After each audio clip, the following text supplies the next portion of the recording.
Hola a todos y bienvenidos a nuestro canal. Si eres amante de la historia y de las curiosidades históricas, te animo a que te suscribas. Estoy segura que en nuestro canal encontrarás temas de tu interés. No te vayas, enseguida comenzamos.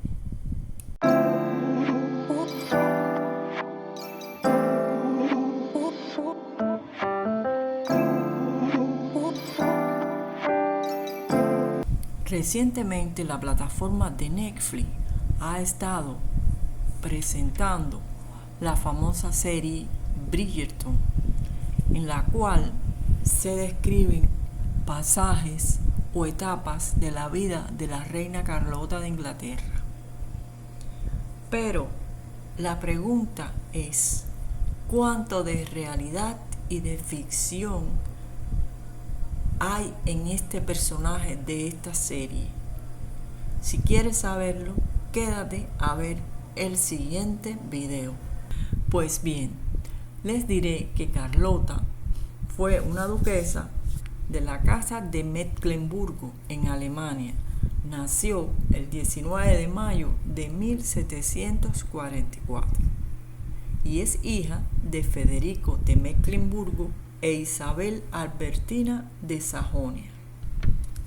Carlota fue la octava de los 10 hijos que tuvo el matrimonio. Su infancia transcurre con normalidad en el Palacio de Mirror, donde nació, y recibió una exquisita educación y formación religiosa protestante de la mano de su madre, la duquesa Isabel Albertina de Sajonia. En Inglaterra, la madre del rey Jorge III de Gran Bretaña se encontraba a la búsqueda de una esposa para su hijo y este le comunica que buscara entre las princesas protestantes que estaban en edad de casamiento. Ya varias princesas habían sido seleccionadas y habían sido descartadas. La madre de Jorge III, después de una minuciosa búsqueda, selecciona a Carlota. Carlota contaba en ese momento con 17 años. En 1761. Ese mismo año viaja a Inglaterra para su boda y la misma se realiza 6 horas después de su llegada a Inglaterra. La boda se realizaría en la Capilla Real del Palacio de St. James de Londres. 2 semanas después es coronada reina en la abadía de Westminster. Esta joven es descrita por historiadores de la época como una joven inteligente y culta y amante de las artes. Tan es así que el hijo de Johann Sebastian Bach, Johann Christian Bach, fue profesor de música de la reina, y Mozart le dedicaría una de sus obras musicales, ya que ella estuvo impulsando la carrera del músico.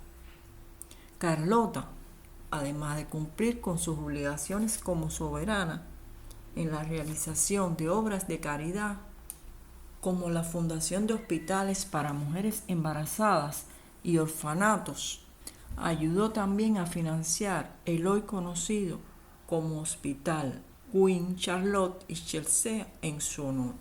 Se conoce que participaba activamente de la educación de sus hijos, que fueron 15, aunque 2 murieron durante su infancia, y le daba la misma importancia a la educación de las niñas que de los niños, es decir, de hembras y varones. Sobre sus múltiples embarazos, Carlota escribiría en su diario: pasé los primeros 20 años embarazada. No creo que un prisionero pueda desear con más ardor su libertad que yo. Al librarme de mi obligación y ver el final de mi campaña maternal, sería feliz si supiera que es la última vez.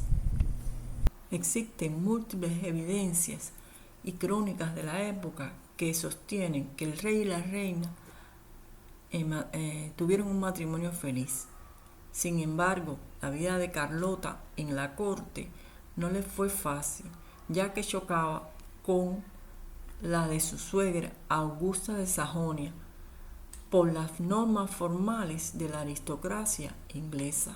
Es por ello que después de una temporada transcurrida en el palacio de la corte en St. James, su esposo Jorge III adquiere la propiedad del Palacio de Buckingham, que había sido propiedad del duque de Buckingham, convirtiendo este palacio en su residencia pública. Carlota y Jorge III compartían el amor por la botánica y las plantas, tanto es así que el rey Jorge llegó a ser conocido con el sobrenombre de El Granjero. Ambos contribuyeron a la creación de lo que hoy es llamado como los jardines de Kew. La felicidad de los reyes sería efímera, ya que en 1765 Jorge III sufriría un ataque de una enfermedad mental tan grave que los ministros le proponen a Carlota que ocupe el trono durante la incapacidad del rey. El rey se recupera pronto, pero sufría una recaída tras otra. Finalmente quedó claro que su enfermedad era permanente, que no pasaría. El rey Jorge sufría de ataques de manía, depresión, alucinaciones, convulsiones e incluso atacaba a los miembros de su familia. La enfermedad del rey devastó a la reina. Con el tiempo, los ataques se convirtieron en episodios prolongados y el rey fue aislado e incluso encarcelado. Desde el inicio de su enfermedad, entonces mal entendida como locura, Carlota seguiría siendo el apoyo de su marido. Actualmente se conoce que el padecimiento que presentaba el rey era una secuela de la porfiria,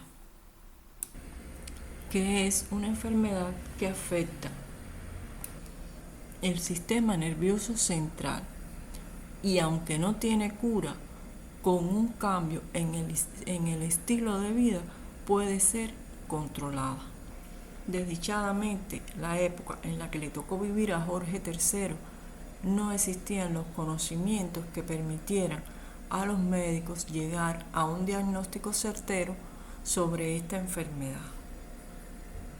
El estigma social y la falta de comprensión de estas enfermedades en aquellos tiempos hacían imposible ayudar al rey al que consideraban loco, ni obtener el apoyo que ahora se considera clave para los cuidadores y seres queridos de personas que en aquellos momentos se consideraban enfermos mentales.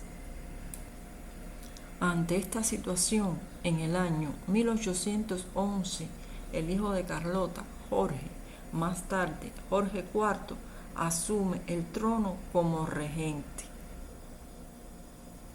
Y el rey Jorge seguiría enfermo por el resto de su vida. Existen evidencias de que ya en el año 1789 el cabello de la reina Carlota había perdido todo su color debido al estrés de la enfermedad de su esposo. Finalmente, Carlota muere el 17 de noviembre de 1818 en su palacio de Kiev a los 74 años y fue sepultada en la capilla de San Jorge en el castillo de Windsor.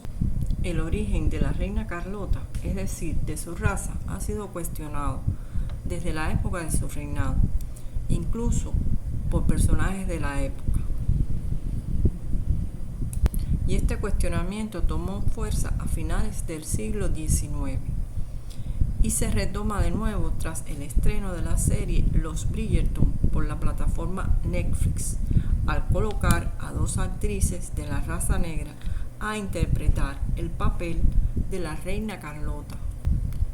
historiadores británicos abordados por reporteros del diario The Guardian dijeron que la distancia generacional entre Charlotte y su presunta antecesora africana es tan grande que hace que la sugerencia sea ridícula. Numerosas personalidades han cuestionado la veracidad histórica de la serie y cuestionan a Netflix, la cual se presume estaría dando un giro woke a sus producciones. Y recordemos la controversia que se produjo también acerca de una serie estrenada por esta plataforma, la serie de la faraona Cleopatra, que básicamente se vuelve a repetir en la serie Los Bridgerton. Y hasta aquí el video. Espero que les haya resultado de interés conocer la persona real detrás del personaje creado por la plataforma Netflix en la serie Los Bridgerton. Gracias por ver el video. Nos vemos en próximos videos. Chao.